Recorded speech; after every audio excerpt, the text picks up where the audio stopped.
Peserta SKD CPNS 2024 wajib hadir 60 menit sebelum dimulai jika telah didiskualifikasi. Tes Seleksi Kompetensi Dasar atau SKD CPNS tahun 2024 telah dilaksanakan serentak di Indonesia. Salah satu titik lokasi tes di Kota Ambon berada di Auditorium Universitas Patimura. Sebelumnya BKN telah mengumumkan peraturan kepada peserta yang akan mengikuti tes SKD.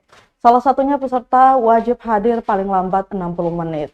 Para peserta yang telah datang akan menjalani proses registrasi dan pemeriksaan kelengkapan dokumen persyaratan peserta SKD CPNS 2024. Sebelum jadwal seleksi dimulai, panitia seleksi atau pansel instansi juga akan memberikan nomor identifikasi pribadi atau PIN registrasi pada peserta.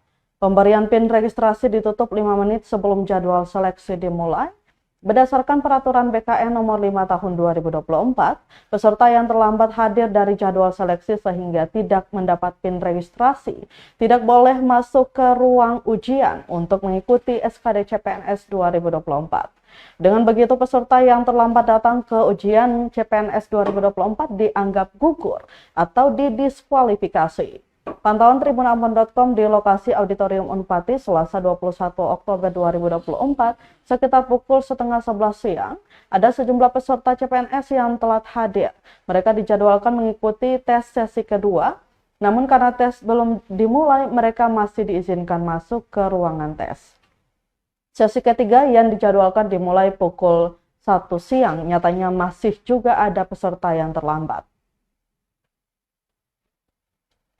Ada perampun sama kiri, ya.